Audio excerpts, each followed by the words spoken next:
Bonjour les entrepreneurs, bonjour aussi les restaurateurs. Aujourd'hui, on va parler de restaurants, de votre situation, car les restaurants sont fermés, on est en pleine période Covid. Que faire pendant cette période? On va regarder ça avec Laurent Magret, qui va vous donner justement 5 conseils, 5 recommandations pour gérer cette période un peu compliquée, un peu particulière en tout cas. Bonjour Laurent. Salut Christophe. Oui, écoute, on va être court, concis. La première chose, la base, moi je conseille aux restaurateurs de bien faire le point sur les aides disponibles. Alors évidemment, on connaît tous les aides de l'État, mais ne pas oublier les aides régionales et même parfois les aides municipales. Il y a des crédits d'impôt, des aides à la numérisation, c'est très important, parfois des aides au paiement des loyers, et puis des aides à la formation. Donc vraiment, le premier conseil facile, on enfonce une porte ouverte, c'est de bien contrôler qu'on est au point sur toutes les aides possibles. Là-dessus, moi, je vous donnerai une petite astuce. La première, c'est de profiter de ce temps pour vous former. Quand on est restaurateur, on n'a jamais le temps de se former. On n'a jamais le temps non plus d'envoyer son personnel en formation. Il faut en profiter. Il y a des formations gratuites. Vous avez aussi du temps de formation qui vous est alloué. Donc, profitez-en pour le faire. Formez-vous en gestion, en management, en communication. Ok, donc déjà, les 2 premiers conseils, c'est profiter de ce moment pour vérifier qu'on a toutes les aides, qu'on a obtenu toutes les aides, qu'elles soient nationales ou régionales, et profiter aussi de ce moment pour se former. Est-ce qu'il y a un 3e conseil donc, que tu peux donner?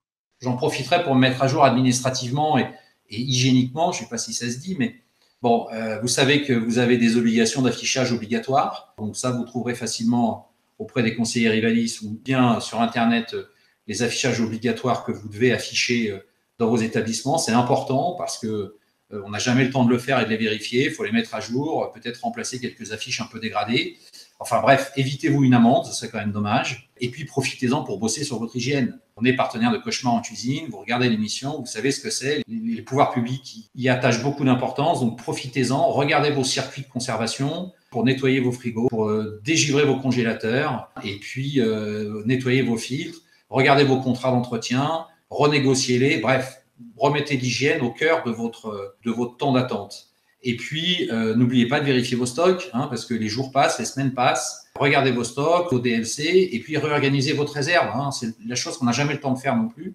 Profitez-en pour réorganiser votre épicerie, votre frais, vos surgelés, etc., etc. Ok Laurent, maintenant quel est le dernier conseil, le 5e conseil que l'on peut donner aux restaurateurs? Profitez-en aussi pour contacter vos fournisseurs. En ce moment, c'est le moment de les appeler, c'est le moment de négocier avec eux. Ils sont aussi dans l'attente de la reprise. Ils ont peut-être des crédits à vous allouer pour vous remeubler, pour changer un appareil. Peut-être peuvent-ils vous donner un congélateur, remplacer votre frigo. Bref, renégociez vos contrats et regardez si dans cette renégociation de contrat, pour la relance, vous pouvez obtenir un petit peu de matériel. Merci Laurent pour ces 5 recommandations.